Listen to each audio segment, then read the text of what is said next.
అండి, welcome back to our channel. ఈరోజు మన వీడియోలో స్పెషల్ వచ్చేసి డ్రై చికెన్ ఎలా చేసుకోవాలో ఒకసారి చూసేద్దాం రండి. ఫస్ట్ అయితే స్టవ్ ముట్టించుకొని మనం ఒక బౌల్ పెట్టేసుకొని బౌల్ కొంచెం హీట్ అయిన తర్వాత అందులో ఆయిల్ వేసేసుకోవాలి. ఫ్రై కాబట్టి మనకు ఒక తక్కువనే పడుతుంది ఆయిల్, ఒక 2 పావులు అయితే సరిపోతుందండి. ఆయిల్ హీట్ అయిన తర్వాత మనం ఇందులో చికెన్ డైరెక్ట్ ఫ్రెష్గా కడిగి పెట్టుకోవాలి కదా, అదే వేసేస్తాము. నీట్గా కడిగి పెట్టుకున్నాం కదండి, అది ఆయిల్ వేడైన తర్వాత అందులో డైరెక్ట్ వేసేయడం. ఇంకా ఆనియన్ గిట్ల ఏం అవసరం లేదు దీనికి. చికెన్ వేసిన తర్వాత అందులో కొంచెం మనం సాల్ట్ యాడ్ చేద్దామండి. సాల్ట్ ఎందుకు వేస్తామంటే మనము చికెన్లో ఉన్న వాటర్ అంతా కొంచెం బయటికి రావడానికి కలుపుకోవాలి. ఇప్పుడు మంచిగా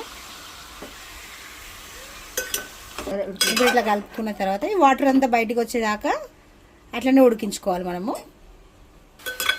ఇట్లా కొంచెం వాటర్ ఇంకేదాకా మనం కలుపుకుంటుండాలి. కలపడం కూడా కొంచెము సున్నితంగా కలపాలండి, ఎందుకంటే మళ్ళీ ముక్క మనకు విరిగిపోతుంది. చూసుకోండి అది ఒకసారి. మొత్తం వాటర్ అంతా ఇంకిపోయిన తర్వాత మనకు ఆయిల్ పైకి తేలుతుంది. ఇప్పుడు మనం ఇలా ఇంగ్రీడియంట్స్ యాడ్ చేయాలి. ఫస్ట్ పసుపు యాడ్ చేద్దామండి, చిటికెడు చాలు. అల్లం వెల్లుల్లి పేస్ట్ వేసుకోవాలి, 1 స్పూన్ సరిపోతుందండి. కారం అయితే మన స్పైసీని బట్టి తీసుకోవచ్చు. మనం కారం ఎక్కువ తింటుంటే కొంచెం ఎక్కువనే వేసుకోండి, స్పైసీగా అయితే బాగుంటుంది ఫ్రై. నేనైతే 1.5 స్పూన్ వేసిన. సాల్ట్ తగినంత, రుచికి తగ్గంత. ఫస్ట్ అయితే మనం కొంచెం వేసినాం కదా, చూసి వేసుకోండి సాల్ట్, మళ్ళీ ఎక్కువైపోతుంది ఫ్రై కదా. ఇవి వేసిన తర్వాత కొంచెం మంచిగా కలుపుకోవాలి, ముక్కకంతా పట్టేటట్టు కలుపుకోవాలి.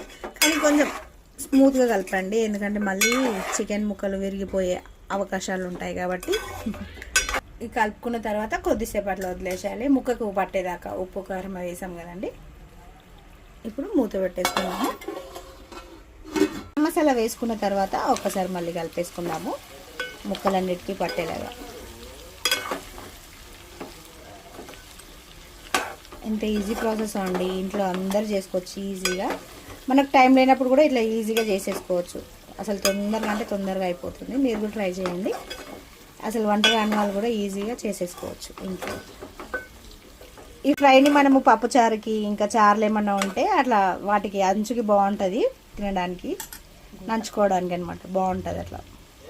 ఇంకా మందు బాబులకైతే ఫేవరెట్, అసలు సూపర్ ఉంటుంది ముక్క. ట్రై చేయండి కంపల్సరీగా. ఒకసారి కలుపుకున్న తర్వాత ఉప్పు చూసుకుందామండి, టేస్ట్ చూసుకొని వేసుకోండి.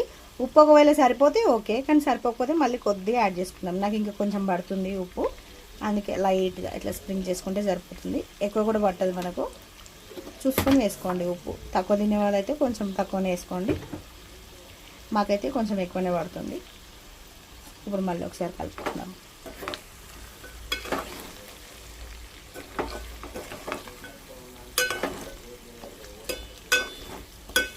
మనకి ఫ్రైలన్నీ కొంచెం స్పైసీగా ఉంటేనే బాగుంటుంది కదండి. స్పైసీగా ట్రై చేయండి, చాలా బాగుంటుంది. చూసారా ఎంత బాగా రెడీ అయిందో chicken fry, dry chicken fry. Tasty. బయట వర్షం కూడా పడుతుందండి, ఈ వర్షానికి ఇట్లా ఫ్రైలు తింటుంటే ఎంత బాగుంటుంది కదా. ట్రై చేసేయండి ఒకసారి. అయితే లాస్ట్లో ఇట్లా కొంచెం కొత్తిమీర వేసుకుందాము,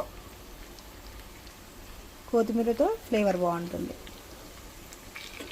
కొత్తిమీర వేసుకున్న తర్వాత ఒక్కసారి కలుపుకుందాం, ఆ ఫ్లేవర్ అంతా పట్టాలి కదా మన చికెన్ ముక్కకి. మా పనిలో మేము ఉంటే మా పిల్లల పని చూడండి ఒక్కసారి. స్టిక్కర్ ఉమెన్ అంట ఏమే, అట్లుంటారు, మా లౌక్యతో అట్లుంటుంది. బయట వర్షం పడుతుందండి, చాలా వర్షం పడుతుంది. చూడండి ఎంత స్పీడ్గా పడుతుంది, కానీ చీకట్లో కనిపించట్లేదు. ఇది మా బాల్కనీ సైడ్, కొంచెం పడుతుంది అనిపిస్తుంది. చూడండి వర్షం, ఈ సమ్మర్లో వర్షం పడుతుందండి. ఈ మధ్య అసలు వర్షాలకు టైమింగ్ ఏం లేదు కదా. సరే ఇప్పుడైతే మనం చికెన్ వైపు ఒక లుక్ వేసుకుందాం రండి. ఓకే, మన చికెన్ ఫ్రై అయితే రెడీ అయిపోయింది. సర్వింగ్ బౌల్కి తీసుకొని సర్వ్ చేసుకోవడమే. బౌల్లో తీసుకున్న తర్వాత మన డ్రై చికెన్ ఫ్రై అండి, చాలా టేస్టీగా ఉందండి.